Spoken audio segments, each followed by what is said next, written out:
Selamat pagi Bapak Ibu semua, secara khusus Bapak Ibu yang berada di rumah yang sedang menonton atau sedang mengikuti ibadah online dari NLCC Indonesia hari ini.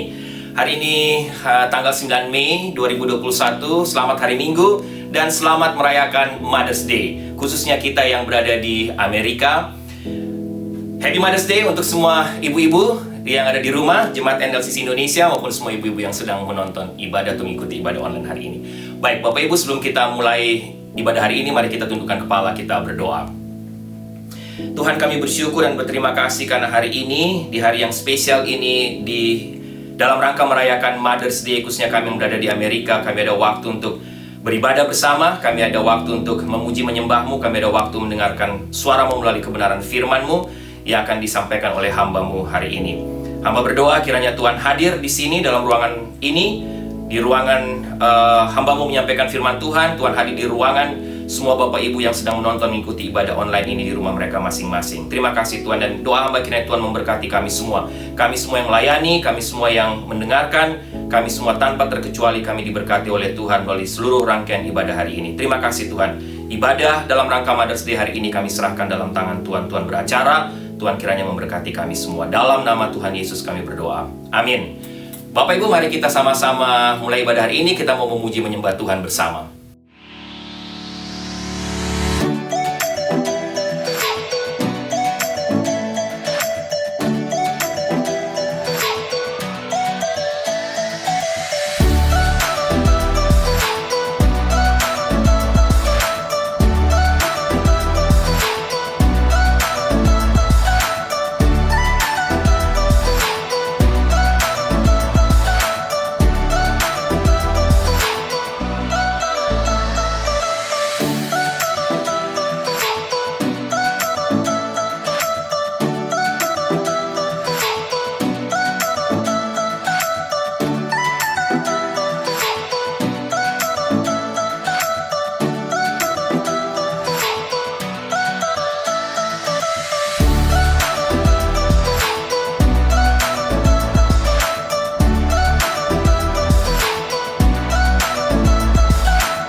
Selamat pagi Bapak Ibu semua Jemaat NLCC Indonesia dan semua Bapak Ibu yang sedang menonton atau mengikuti ibadah online hari ini. Sekali lagi selamat hari Minggu.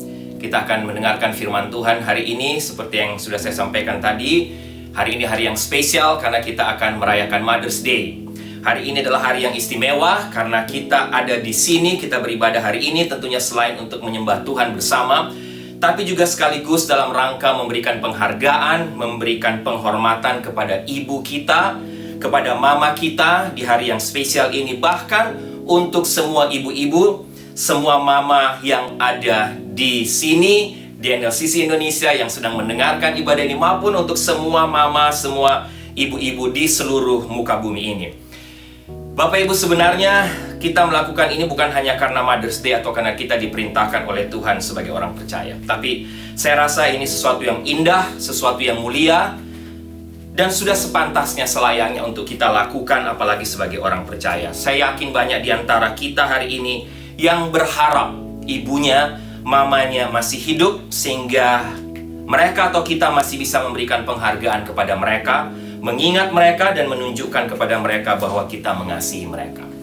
Oleh karena itu Bapak Ibu, di hari yang spesial ini saya akan menyampaikan firman Tuhan dengan topik, dengan tema Ibuku Sang Manusia Super. Sebelum kita membaca merenungkan firman Tuhan, kita melihat lebih jauh bagian firman Tuhan ini. Mari kita tundukkan kepala, kita berdoa sekali lagi.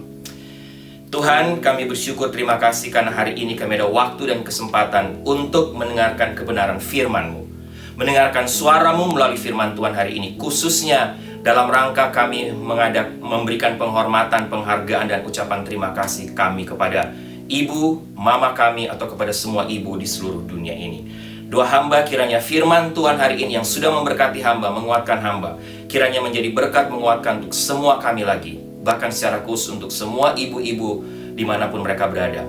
Bahkan kami semua sebagai suami, sebagai anak, siapapun kami juga dikuatkan, diajar oleh firman Tuhan untuk mampu atau sanggup berterima kasih, menghargai ibu kami sendiri atau ibu di seluruh dunia ini. Terima kasih Tuhan, berfirmanlah, bersabdalah, kami sudah siap untuk mendengarkan suara-Mu. Dalam nama Tuhan Yesus kami berdoa. Amin. Bapak Ibu, dua bagian firman Tuhan yang akan menjadi landasan dari firman Tuhan hari ini. Yang pertama dari Efesus pasal 6 ayat 1-3, dan yang kedua bagian firman Tuhan yang sudah sangat cukup kita kenal, Amsal 31 ayat 10-31. Tapi Amsal 31 nanti saya tidak baca semua, kita akan lihat ketika khotbah disampaikan, saya hanya baca ayat pertama dan ayat yang terakhir. Baik, mari sama-sama kita lihat yang pertama, Amsal pasal 6 ayat 1 sampai yang ketiga. Amsal pasal 6 ayat 1-3. Demikian firman Tuhan. Hai anak-anak, taatilah orang tuamu di dalam Tuhan, karena haruslah demikian. Hormatilah ayah dan ibumu. Ini adalah suatu perintah yang penting, seperti yang nyata dari janji ini, supaya kamu berbahagia dan panjang umurmu di bumi. Yang kedua, mari kita lihat Amsal 31 ayat 10-31. Tapi mari kita lihat ayat 10. Istri yang cakap, siapakah akan mendapatkannya? Ia lebih berharga daripada permata. 11. Hati suaminya percaya kepadanya, suaminya tidak akan kekurangan keuntungan. Bapak Ibu lihat ayat 28. Anak-anaknya bangun dan menyebutnya berbahagia, pula suaminya memuji dia. Banyak wanita telah berbuat baik, tapi kau melebihi mereka semua. Ayat 30. Kemolekan adalah bohong dan kecantikan adalah sia-sia. Tapi istri yang takut akan Tuhan dipuji-puji. Berilah kepadanya bagian dari hasil tangannya, biarlah perbuatannya memuji dia di pintu-pintu gerbang. Bapak Ibu, ada cerita seorang anak laki-laki berumur 6 tahun, tiba-tiba saja terpisah dengan mamanya ketika mereka berada di supermarket. Ya. Anak ini waktu dia tahu mamanya tidak ada di samping dia panik dan dia histeris berteriak panggil mamanya. Dia panggil mamanya, Marta, Marta, Marta, di mana kamu? Marta itu nama mamanya. Mendengar panggilan itu, mamanya langsung lari, sadar bahwa oh iya, anaknya tidak sama-sama dengan dia. Dia langsung lari dan dia ketemu anaknya, dia cari di mana suara itu dan dia menemui anaknya. Tapi waktu dia ketemu anaknya, dia langsung peluk anaknya, dia bilang, "Nak, sayang, lain kali jangan panggil Marta ya, jangan panggil Marta dong. Saya ini kan mama kamu, panggil aja mama." Bapak Ibu, anak itu menjawab, "Ma, saya tahu. Tapi masalahnya di supermarket ini kalau saya panggil mama, semua mama di sini akan datang kepada saya. Ada banyak mama di sini." Bapak Ibu, menarik cerita ini. Dalam ruangan ini atau di seluruh muka bumi ini, Atau semua kita yang sedang mendengarkan, ada begitu banyak mama. Betul? Ada begitu banyak mama di dunia ini. Ada begitu banyak mama yang mendengar sekarang. Ada begitu banyak mama di rumah, Bapak Ibu di rumah keluarga kita masing-masing. Tapi jangan lupa, hanya ada satu mama, satu ibu yang istimewa, yang spesial buat kita. Siapa itu? Itulah mama kita sendiri. Dan saya rasa ini satu kebenaran. Ini benar. Dan memang seharusnya seperti itu. Tidak ada yang sama dengan ibu kita, tidak ada yang sama dengan mama kita. Tidak akan ada yang sama dengan mama saya sendiri. Tidak ada yang dapat menggantikan tempat mama kita sendiri atau mama saya.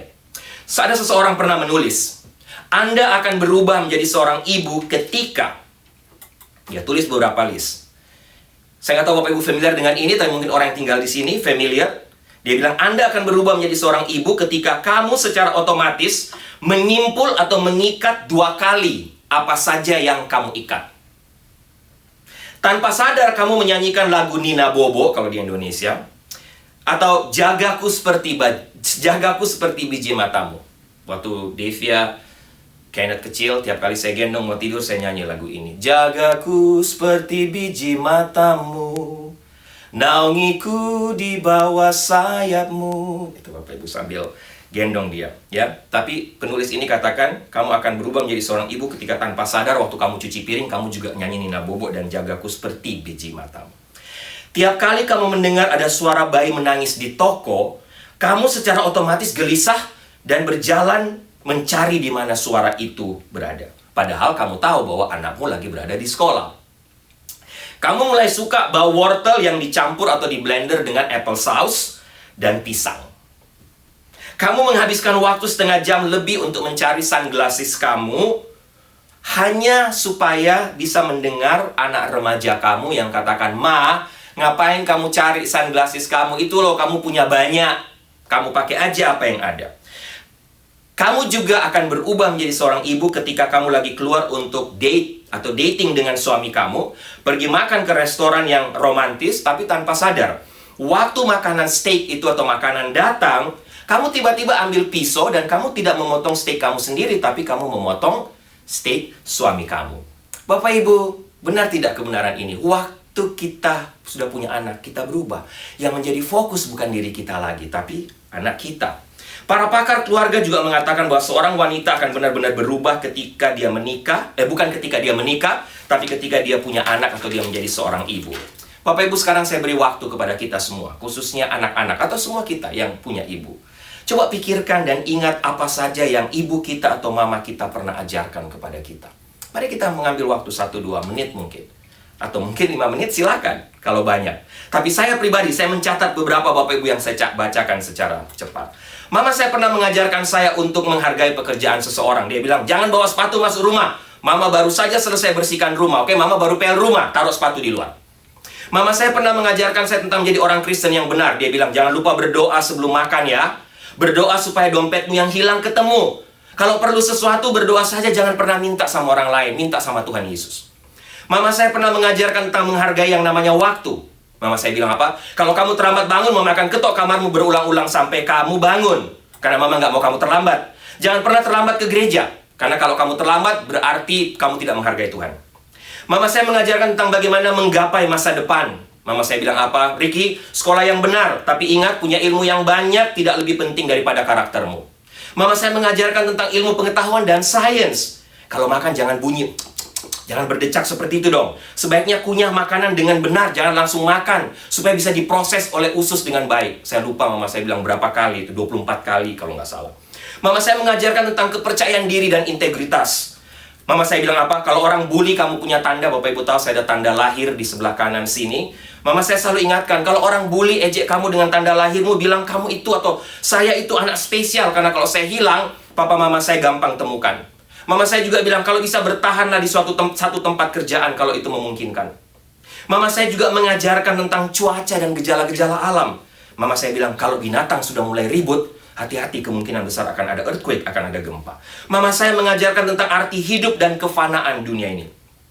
Dia bilang, Ricky, selama kamu hidup, hiduplah dengan benar, tapi jangan lupa bahwa semua yang kita punya itu fana sifatnya. Mama saya mengajarkan tentang etika dan tata krama. Jangan lupa, Ricky, jangan lupa selalu berterima kasih setiap kali kamu menerima dari orang lain, apapun itu bentuknya. Sekecil apapun itu, jangan lupa sampaikan terima kasih. Dan katakan maaf kalau kamu salah. Mama saya juga mengajarkan tentang perbuatan baik dan belas kasihan. Ricky, kalau kamu kaya, punya uang lebih, jangan lupa orang lain yang membutuhkan. Jangan habiskan uang untuk diri sendiri. Mama saya mengajarkan tentang kesehatan dan ilmu kedokteran. Kalau kamu kentut jangan ditahan, itu nanti kamu sakit perut. Bapak Ibu, saya nggak tahu Bapak Ibu mamanya pernah ajar itu nggak. Kentut aja, karena kalau ditahan malah kamu sakit. Jangan pernah lupa makan sayur. Ini ibu-ibu biasanya selalu bilang ini, jangan lupa makan sayur dan buah setiap hari, minum yang cukup. Mama saya mengajarkan juga tentang desain interior, Bapak Ibu. Kalau bisa atur rumah itu warnanya serasi dong, Ricky. Jangan terlalu banyak barang. Mama saya mengajarkan bagaimana menjadi seorang laki-laki dewasa. Dia bilang apa? Jadilah seperti papamu dalam mengurus keluarganya. Dia bertanggung jawab. Mama saya mengajarkan tentang ilmu genetik. Gayamu itu loh, Ricky, persis seperti papamu. Mama saya mengajarkan tentang asal-usul keluarga dan dari mana saya berasal. Ricky, ingat kamu itu orang Manado. Jangan pernah lupa, itu asalmu. Tapi jangan juga ikut prinsip ini ya. Jangan ikut prinsip mereka. Lebih baik kalah nasi daripada kalah aksi. Mama saya mengajarkan tentang bagaimana mencari teman hidup. Mama saya bilang apa? Ricky, jangan lihat perempuan dari fisiknya saja. Lihat apakah dia nanti akan cocok jadi istrimu dan mama dari anak-anakmu. Mama saya mengajarkan tentang bagaimana menjadi seorang yang bijaksana. Dia katakan apa? Ricky, rajinlah bertanya kepada orang lain untuk mendapatkan nasihat. Kalau bertemu orang baru, jangan banyak bicara. Dengarkan saja apa yang dia sampaikan. Jangan-jangan dia lebih pandai dari kamu. Kalau kamu bicara banyak, kamu akan kehilangan ilmunya. Karena mereka tidak akan bicara lagi dengan kamu. Masih banyak lagi Bapak Ibu. Mama saya mengajarkan tentang keadilan dan hukum. Dia katakan, Ricky, kalau bersalah, akui, jangan berbohong. Belalah mereka yang lemah dan benar. Dan berbagai macam lagi Bapak Ibu ajaran yang diajarkan kepada saya. Saya nggak tahu Bapak Ibu. Nah, di hari Mother's Day ini mungkin kita tidak akan sanggup, tidak akan pernah cukup untuk membicarakan atau menyebut semua hal yang baik tentang ibu atau mama kita. Tapi mari kita coba Bapak Ibu. Dan kalau kita tidak bisa, mari kita berdoa supaya Tuhan melengkapinya dan menolong kita untuk menyempurnakannya. Sehingga semua ibu atau mama kita, entah itu dia sudah bersama Tuhan di sorga, atau dia masih ada bersama-sama dengan kita, mereka disenangkan. Sekali lagi, inilah kesempatan untuk membuktikan rasa cinta kita kepada mereka. Kesempatan untuk memberikan mereka penghargaan yang tulus, tapi sekaligus mentaati firman Tuhan untuk menghargai dan menghormati ibu kita, seperti yang disampaikan dalam Efesus pasal 6 tadi, ayat 1-3. Tapi sekali lagi Bapak Ibu, seperti ilustrasi pertama tadi, ilustrasi pembuka saya, ada begitu banyak mama di dunia ini. Tapi hanya ada satu, Rose. Rose itu nama mama saya. Bapak Ibu bisa lihat selalu kalau Mother's Day, saya selalu pasang gambar ini. Hanya ada satu Rose di dunia ini, dan dialah yang terbaik bagi saya. Yang Tuhan berikan, yang sudah memberikan kandungannya didiami oleh saya selama 9 bulan. Dan yang telah menderita rasa sakit yang luar biasa ketika melahirkan saya ke dalam dunia ini. Bapak Ibu, dialah manusia terhebat dalam hidup saya. Mama saya adalah manusia terhebat dalam hidup saya. Dialah sang manusia super bagi saya. Saya yakin kita pun berpandangan yang sama tentang mama kita sendiri. Tentang ibu kita. Tidak akan ada yang pernah menyamai mereka. Mereka semua adalah manusia super bagi Bapak Ibu. Bagi kita semua yang adalah anak-anaknya. Berdasarkan beberapa bagian firman Tuhan yang kita baca tadi Bapak Ibu, khususnya dalam Amsal 31.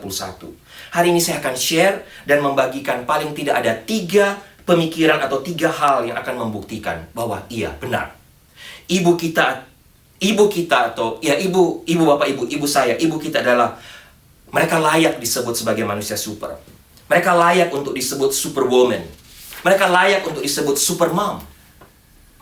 Apa saja 3 pemikiran itu Bapak Ibu? Mari kita lihat satu-satu. Yang pertama, pekerjaan mereka. Pekerjaan tangan dari seorang ibu. Seorang anak laki-laki diceritakan baru saja diterima bekerja. Dan inilah pekerjaan pertama dia. Kemudian dia ditanya, dia diwawancara tentang pekerjaan apa saja yang dia lakukan setiap hari di rumah dan bagaimana jadwal harian dia. Dan dia katakan, oh, saya bangun pagi-pagi jam 5, saya sudah bangun. Setiap hari saya itu bangun jam 5 pagi. Kemudian yang interview dia tanya lagi, apa ada orang lain juga yang bangun bersama dengan kamu? Dia jawab, oh pasti, mama saya lah. Mama saya sudah bangun sebelum saya bangun. Karena dia menyiapkan makan pagi untuk saya dan juga makan pagi untuk papa saya yang pergi kerja. Bagaimana dengan makan malam kamu? katanya, yang interview. Anak itu lanjutkan, oh, ibu saya juga yang mempersiapkannya. Oh, kalau begitu dia katakan, waktu untuk ibumu itu berarti sore hari ya? Karena pagi dia harus siapkan makan untuk kamu dan papamu, malam hari dia juga siapkan makanan untuk kalian. Terus anak ini menjawab, oh, orang tadi tanya, oh, pasti waktu untuk mama kamu sendiri sore ya? Sore itulah waktu dia untuk mengurus dirinya sendiri. Kemudian anak itu menjawab, oh tidak, ibu saya kalau sore hari membersihkan rumah, halaman rumah, menjaga adik-adik saya yang lain, dan kemudian setelah itu dia harus langsung masak lagi dan menyiapkan makan malam saya dan ayah saya setelah kami pulang kantor. Karena setelah makan malam, saya dan ayah saya harus menonton acara TV kesukaan kami. Itu yang interview katakan lagi. Bagaimana dengan ibu kamu? Apa yang dia lakukan? Oh, mama saya, dia lanjut mencuci beberapa pakaian kami, setrika pakaian yang kering yang akan kita pakai besok. Kemudian ditanya lagi, di pekerjaan apa yang baru ini, Oh, yang interview tanya, oke, di pekerjaan kamu yang sekarang ini, apakah kamu dibayar? Anak ini secara spontan menjawab, "Oh, pasti dong. Kalau saya nggak dibayar, saya nggak masuk di sini. Saya nggak kerja. Saya harus dibayar. Sama seperti papa saya. Papa saya juga karena bekerja, dia dibayar." Kemudian yang interview katakan begini, "Bagaimana dengan ibumu? Apakah dia juga dibayar?" Bapak Ibu dengar pertanyaannya, apakah ibumu juga dibayar? Anak ini kaget, Bapak Ibu. Hah? Ibu saya katanya, ya enggak lah, ibu saya nggak kerja. Kan yang kerja saya dan papa saya. Dia nggak kerja di mana-mana. Bapak Ibu, apakah ada di antara kita di sini juga berpikir sama dengan anak laki-laki tadi? Coba baca Amsal 31 dan perhatikan sekali lagi. Pekerjaan apa saja yang dilakukan seorang ibu? Raja Salomo katakan, ibu itu melakukan semuanya. Semua pekerjaan. Apalagi ibu-ibu di sini, ya, ibu-ibu yang hidup di Amerika sini. Ibu di sini sama seperti ibu dalam Amsal 31. Ya, kenapa saya katakan begitu? Ya mungkin kalau di Indonesia tidak melakukan semuanya mungkin karena ada pembantu, kalau yang ada uang sedikit ada perawat, nurse yang jaga anak, ada sopir dan lain sebagainya. Tapi Amsal 31 katakan ibu, wanita, mereka melakukan semuanya. Dia menjahit, dia memintal, ayat 13, ayat 19, ayat 22, Amsal 31. Dia mencari bulu domba dan rami, dia senang bekerja dengan tangannya. Dia belanja juga, dia juga melakukan bisnis. Ayat 14, firman Tuhan katakan apa? Dia membawa makanannya dari jauh. Dia memasak, ayat 15. Dia menyediakan makanan untuk keluarganya. Dia juga berkebun, kata ayat 16. Dia membuat kebun anggur. Bapak Ibu bisa lihat ayat-ayat ini. Amsal 31 mengatakan bahwa para ibu, ayat 15, bangun saat hari masih gelap untuk menyiapkan makanan. Ayat 18, pelitanya tidak padam pada malam hari. Bapak Ibu, sehingga ada pepatah lama yang katakan pria bekerja dari matahari ke matahari. Artinya dari matahari terbit ke matahari terbenam. Tapi pekerjaan seorang ibu, seorang wanita tidak pernah selesai. Bahkan ayat 27 katakan dia mengawasi urusan rumah tangganya. Dia tidak pernah tinggal dalam kemalasan. Dia tidak pernah memakan kemalasan. Bapak Ibu bicara soal mama saya. Mama saya mungkin boleh dikatakan manusia karir yang memang tidak selalu di rumah karena dia selalu kerja di kantor. Dia selalu jadi sekretaris. Tapi yang saya tahu setiap pagi sebelum dia kerja, yang pasti dia mengurus saya dan adik saya. Dulu sebelum dia pergi kerja, dia atur rumah. Selama dia kerja memang kami diurus oleh pembantu. Dan setiap kali pulang kerja, setelah dia pulang kerja, dia urus kami lagi berdua. Dia cek semua apakah sudah ada makanan sudah siap atau belum. Dia atur rumah kalau rumah sedikit terbongkar dan tidak teratur. Apalagi dalam masa-masa waktu papa saya sakit, Bapak Ibu. Mama saya juga harus bekerja sebagai kasir di bank, mau tidak mau, seperti yang saya sudah pernah ceritakan. Pagi-pagi dia sudah harus siap untuk pergi kerja naik kendaraan umum. Tapi dia harus membantu menolong papa saya terlebih dahulu. Dia harus mengurus rumah terlebih dahulu. Kadang-kadang pulang rumah sampai jam 10 malam. Sampai rumah harus mengurus kita lagi, harus mengurus papa saya lagi yang sakit. Jadi Bapak Ibu lihat, mama saya sendiri. Dia bekerja di rumah, dia bekerja di kantor. Itu berarti non-stop. Tidak ada selesai. Ditambah lagi mungkin dengan kesibukannya sebagai pengurus di gereja yang dia selalu berusaha untuk tidak meninggalkannya sebagai tanggung jawab, sebagai pelayan, sebagai hamba Tuhan, sebagai aktivis gereja. Saya tidak bisa membayangkan Bapak Ibu bagaimana para ibu yang hidup di sekitar tahun 1940-an dan 1950-an di mana diapers, pampers belum ada. Dan juga belum ada mesin cuci. Kita juga mungkin tidak terlalu merasakan semua ini waktu kita sekali lagi untuk menjadi ibu di Indonesia karena kita dikelilingi oleh orang-orang yang bisa membantu kita. Tapi coba kita lihat. Bagaimana dengan ibu-ibu di sini? Coba ibu-ibu, atau bapak-bapak, suami, coba lihat istri. Anak-anak, lihat mama kalian, lihat ibu kalian, khususnya di sini. Bagaimana mereka mengurus anak-anak mereka. Ditambah lagi ada cukup banyak ibu yang harus mau tidak mau bekerja di luar rumah, tanpa bantuan siapapun. Ada yang sampai double job bekerja di rumah, tapi sampai di rumah harus mengurus suami, mengurus anak-anak, mengurus rumah tangga lagi. Non-stop. Saya masih ingat Bapak Ibu waktu kami tinggal di Anaheim. Saya lupa waktu itu Ibu Sarah ada urusan apa. Tapi itu untuk pertama kalinya Ibu Sarah bilang, tolong ya jaga anak-anak dulu sebentar ya. Jaga Devia, jaga Kenneth, dan waktu itu Dara juga masih bayi. Karena kalau nggak salah Ibu Sarah minta izin mau keluar ke LA bersama dengan ibu-ibu. Saya lupa ada urusan apa waktu itu. Bapak Ibu, itulah waktu saya bisa merasakan bagaimana penderitaan seorang ibu yang harus mengurus anak-anak mereka. Saya yang baru ditinggal mungkin hanya beberapa menit, beberapa jam, Bapak Ibu, kalang kabut. Dara masih bayi waktu itu. Saya telepon Ibu Sarah mungkin berulang-ulang. Ini harus gimana? Ini mah, ini harus gimana? Ini buat apa dan lain sebagainya. Sudah kalang kabut, sudah kebingungan. Bagaimana dengan mereka yang harus 24 jam di rumah mengurus anak-anak mereka? Bapak Ibu, masihkah kita bisa mengatakan bahwa, oh, mama saya, ibu saya, atau istri saya nggak bekerja kok. Dia nggak diterima bayaran, dia tidak melakukan pekerjaan, dia tidak bekerja apa-apa. Bapak Ibu, suami, ayah, mungkin kita memang bekerja di kantor. Tapi ibu juga turut bekerja keras, memasak makanan, membersihkan rumah, urus anak-anak, cuci pakaian, setrika pakaian. Apalagi kalau ada suami yang tidak bisa bantu cuci pakaian, tidak bisa bantu cuci piring, tidak bisa bantu masak. Kalau saya sering bantu masak, tanya Bu Sarah, walaupun masak telur, masak nasi, tugas saya. Cuci piring, tugas saya. Kalau saya ada di rumah, ya laundry. Bapak bisa bayangkan? Apa tugas kita, suami, anak-anak? Hanya tugas buat baju kotor, masukkan laundry, tugas mama laundry. Membuat taman, urus kebun, dan lain sebagainya. Bekerja di luar rumah, tapi pulang harus juga mengurus rumah. Ibu Sarah selalu bilang sama saya, enak ya, kalau kerja di kantor kamu ada day off-nya. Nah, kalau aku, mana day off-nya? Nggak ada day off. Bapak Ibu, satu sisi betul. Dan menurut saya, tidak ada kata lain yang dapat kita ucapkan di Mother's Day hari ini, selain satu. Thank you, Mom. Atau, terima kasih, Mama. Terima kasih, Ibu, atas semua kerja kerasmu.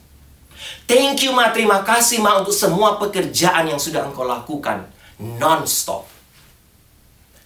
Kedua, Bapak Ibu, selain pekerjaannya, mari kita lihat yang kedua, perkataannya. Perkataan seorang ibu. Amsal 31 ayat 26. Amsal katakan, ia membuka mulutnya dengan hikmat, pengajaran yang lemah lembut ada di lidahnya. Pekerjaan seorang ibu, perkataan seorang ibu. Ketika pengkhotbah John Wesley menjadi mahasiswa di Universitas Oxford, Bapak Ibu, dia begitu terkejut, dia kaget karena dia melihat kok di Universitas Oxford itu semua mahasiswa kerjanya minum-minum. Minum-minum, di mana-mana mereka selalu aktivitasnya banyak yang minum-minum. Kemudian dia tulis surat untuk mamanya, dia cerita kepada mamanya. Setelah menerima surat itu, dia terima balasan dari mamanya yang namanya Susanna Wesley. Mamanya memberikan nasihat kepada begini, dia menerima kata-kata ini dalam surat. Anakku yang terkasih, ingat bahwa apapun yang meningkatkan otoritas tubuh atas pikiran adalah hal yang jahat. Bagi saya ini instruksi yang sangat bijak dari seorang ibu, dan saya yakin Susanna Wesley mengucapkan banyak lagi kata-kata bijak yang baik sebagai nasihat kepada anak-anaknya. Seorang editor di London menyerahkan kepada Winston Churchill untuk mendapatkan persetujuannya daftar semua orang yang pernah menjadi gurunya atau guru dari Winston Churchill. Churchill mengembalikan daftar itu dengan komentar, kamu tidak menyebutkan satu guru saya yang terhebat. Itulah ibu saya. Tolong dimasukkan. Tolong ditulis. Pengkhotbah Campbell Morgan memiliki 4 anak laki-laki dan mereka semua menjadi penginjil dan hamba Tuhan. Pada waktu reuni keluarga, seorang teman bertanya kepada salah satu anaknya, "Hey, Morgan," ini 4 anak laki-laki, "Morgan mana yang merupakan pengkhotbah terhebat?" Sementara anak laki-laki itu melihat ayahnya, kemudian dia katakan, "Pengkhotbah terhebat di sini adalah ibu saya." Bapak Ibu, ibu adalah pengkhotbah terbesar. Saya setuju. Banyak ibu yang telah banyak memberikan nasihat kepada anak-anaknya, baik itu dianggap sebagai nasihat atau tidak. Saya pribadi tidak ingat banyak tentang apa yang mama saya katakan kepada saya ketika saya masih kecil. Yang pasti tidak terhitung banyaknya, Bapak Ibu. Saya pernah cerita, aduh, mama saya kalau kasih nasihat, apalagi sudah mau menegur kita buat salah, dia panggil duduk, berjam-jam memberikan nasihat, Bapak Ibu. Dia suka sekali kasih duduk saya dan adik saya untuk kasih nasihat. Tapi Bapak Ibu, saya yakin, walaupun saya nggak ingat, ada begitu banyak yang dia katakan. Kalau saya mau tulis buku, mungkin bisa setebal ini. Tapi ada beberapa yang saya ingat. Dia katakan apa? Kalau bohong, jangan coba-coba bohong ya. Saya kasih lombok di mulut kamu. Katanya gitu. Terus kalau kita cari sesuatu, Ma, di mana sih ini? Ma, di mana ini? Dia bilang, hei, cari itu jangan pakai mulut, cari pakai mata. Saya nggak tahu Bapak Ibu sering dengar, anak-anak sering dengarin dari mamanya atau tidak. Waktu papa saya sakit, dia bilang, jangan sekali-kali minta sama orang ya. Walaupun kita tidak punya, kita miskin, kita lagi susah, jangan sekali-sekali minta. Sama keluarga pun jangan. Berdoa dan minta saja sama Tuhan Yesus. Bapak Ibu, tidak ada kata lain yang bisa saya ucapkan di hari spesial ini. Saya yakin buat kita juga semua. Yang pertama tadi, thank you Mam, terima kasih untuk semua kerja keras kamu. Tapi yang kedua, yang saya bisa ucapkan hari ini, thank you Mam, terima kasih Mam, karena kamu cukup peduli terhadap saya dan terus berbicara dan memberikan nasihat kepada saya. Sorry Bapak Ibu, saya emosional kalau selalu Mother's Day. So, yang pertama, terima kasih Ma, terima kasih Ibu untuk pekerjaan kamu. Yang kedua, mungkin hari ini adalah waktu di mana kita bisa mengatakan atau mengucapkan kata ini. Thank you Mom, terima kasih untuk semua nasihat kamu. Yang mungkin dulu saya tidak peduli, tapi itu berarti buat saya sampai sekarang. Thank you. Yang ketiga, yang terakhir Bapak Ibu. Yang pertama pekerjaan dari seorang ibu. Yang kedua, perkataannya atau nasihat perkataan seorang ibu. Dan yang terakhir, hati seorang ibu atau hati kasih seorang ibu. Amsal 31 ayat 11-12 katakan, hati suaminya percaya kepadanya. Suaminya tidak akan kekurangan keuntungan. Ia berbuat baik kepada suaminya dan tidak berbuat jahat sepanjang umurnya. Bapak Ibu, jika seorang suami memiliki kepercayaan total, kepercayaan penuh kepada istrinya, maka seharusnya kita tahu atau kita semua tahu bahwa istrinya pasti adalah seorang wanita yang sangat mencintai suaminya. Ada tulisan di sebuah batu nisan seorang istri yang ditulis oleh suaminya setelah 60 tahun menikah. Tulisannya begini, she always made home happy. Artinya dia selalu membuat rumah kami bahagia. Bapak Ibu, itulah yang namanya love. Itulah yang namanya cinta. Itulah yang namanya kasih. Seorang nenek sedang mengucapkan selamat malam kepada cucunya ketika cucunya perempuan yang kecil itu bilang sama neneknya, Oma, Grandma, Mama atau Ibu dan Mama sama Papa sedang menjamu beberapa orang yang sangat penting sepertinya di bawah rumah mereka lantai 2. Ya betul, kata neneknya. Kok kamu tahu? Kamu dengar aja Oma, kamu dengar itu. Mama itu tertawa di semua lelucon yang Papa buang, yang Papa bilang. Dia tertawa. Bapak Ibu, apa yang kita dapat di sini? Di mana ada banyak tawa di rumah, kita pasti tahu bahwa sesuatu yang baik sedang terjadi di rumah itu. Khususnya ketika ibu atau mama kita sedang tertawa. Mama happy, ada kalimat mama happy, seluruh rumah happy. Mama tertawa, seluruh rumah tertawa. Mama susah, mama marah, semua rumah akan menjadi susah. Dan Bapak Ibu, saya yakin betul, ini benar. Kita semua perlu banyak tawa, perlu banyak sukacita di rumah kita. Benar? Amsal 17:22 katakan, hati yang gembira adalah obat. Ketika ada banyak tawa di rumah, artinya seseorang sedang memberikan obat yang manjur. Dan itu juga menunjukkan bahwa rumah itu penuh dengan cinta, kasih. Seorang guru di sekolah mengajukan pertanyaan ini kepada James kecil. Seorang anak kecil namanya James di kelas matematika. James, misalkan ibu kamu membuat kamu kue pie, kue pie cherry katanya. Dan kamu ada 10 orang di rumah. Papamu, mamamu, dan kamu 8 orang. Mereka 8 bersaudara. Mereka sedang belajar bilangan pecahan. Dia kata, berapa yang kamu dapat katanya? Berapa banyak pie yang akan kamu dapat? Terus James jawab dengan cepat, dengan lantang, 1/9. Terus gurunya bilang, James, kamu nih dari tadi ibu ajar kamu nggak ngerti, kamu nggak tangkap. Apa kamu belum mengerti bilangan pecahan? Berapa pecahanmu? Buat kue pie, ada 10 orang, kamu dapat berapa? Dia bilang 1/9. Ibu gurunya agak sedikit ngomel dan jengkel, Bapak Ibu. Berarti kamu belum mengerti bilangan pecahan. Dia bilang, Ibu, saya tahu, saya mengerti pecahan saya. Aku tahu pecahan aku, Bu, katanya. Tapi aku lebih mengenal ibuku. Saya lebih tahu mama saya.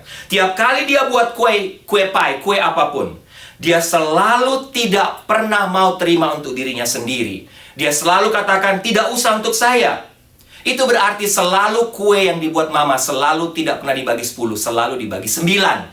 Makanya 1/9. Bapak Ibu tangkap artinya?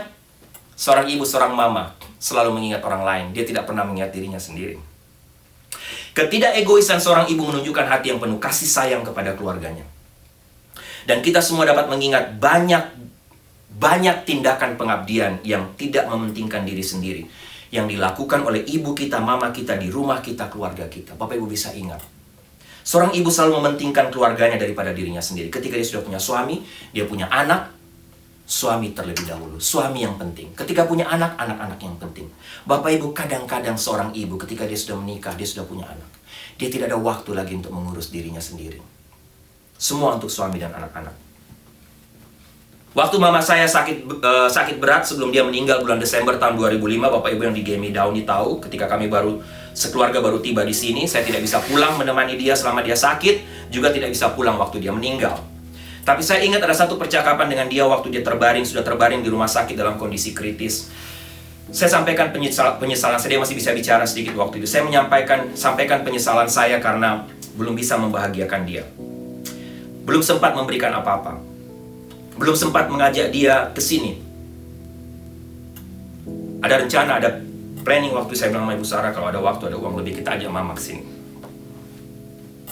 Waktu saya sampaikan penyesalan saya, mama saya hanya bilang satu kalimat pendek. Tidak usah pikir mama. Yang penting kamu, Sarah, dan anak.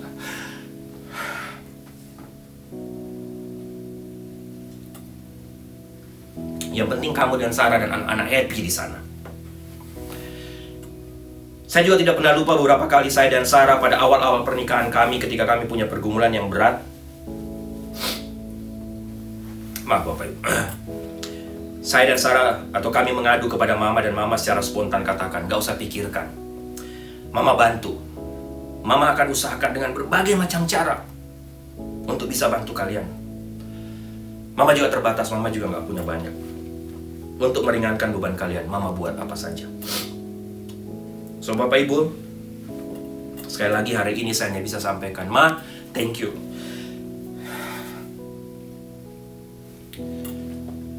Terima kasih Ma. Bagi saya itulah pengabdian total dari seorang ibu. Sejak saya masih bayi sampai saya sudah menikah, saya berkeluarga, mama selalu hadir dalam setiap pergumulan saya. Yang dia pikirkan selalu adalah kebahagiaan saya dan keluarga saya. Sedih rasanya kalau mengingat bahwa saya yang justru paling sering menyakiti hati mama. Dan terkadang berpikir 2 kali untuk berkorban dan melakukan sesuatu untuk meringankan bebannya.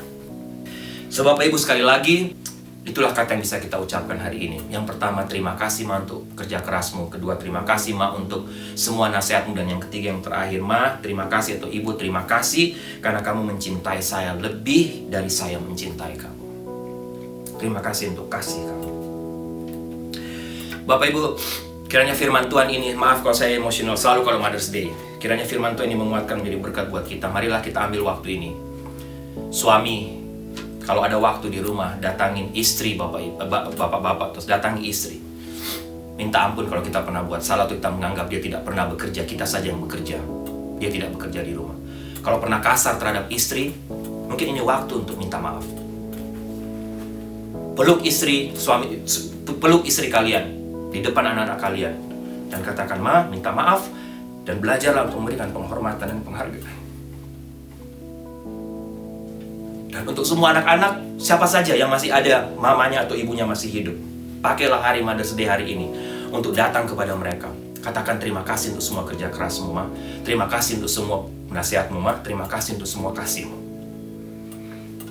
Karena ada begitu banyak orang seperti saya, ada begitu banyak orang yang tidak punya waktu, kesempatan lagi untuk mengucapkan kata-kata ini. Dan kepada anak laki-laki, anak perempuan, berdoalah supaya kamu nanti ketika bersuami, punya keluarga, kamu menjadi ibu seperti Amsal 31. Anak laki-laki berdoa supaya kamu dapat ibu atau dapat istri, dapat pasangan hidup seperti Amsal 31. Mari kita tundukkan kepala, kita berdoa.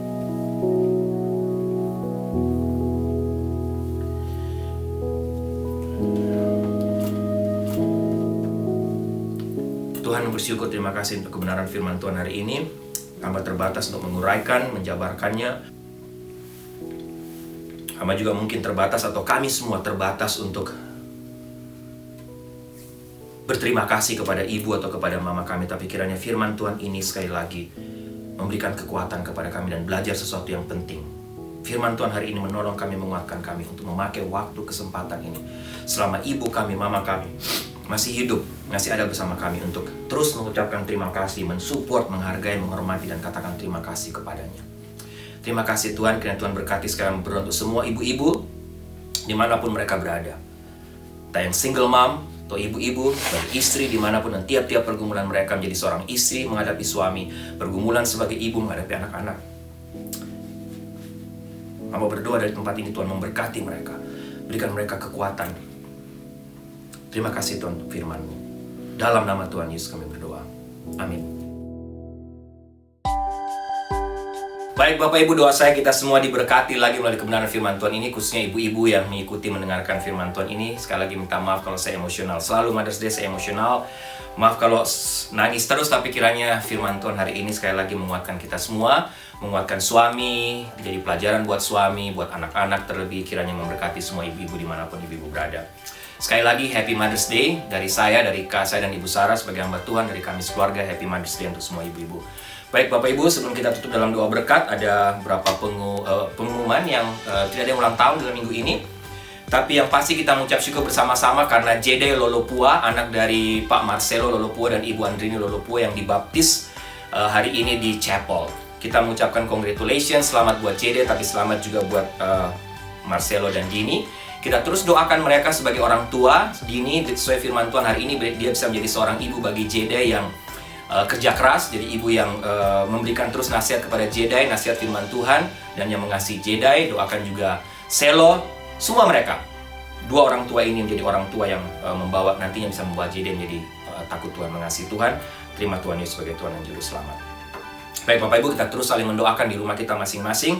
Kita doakan supaya situasi ini makin membaik. Kita bersyukur LA County makin baik. Kita berdoa untuk di Indonesia juga makin baik. Saling mendoakan terus supaya Tuhan menjaga, melindungi kita semua. Jemaat yang kekasih, tundukkanlah kepalamu, arahkan hatimu kepada Tuhan, dan terimalah berkat Tuhan.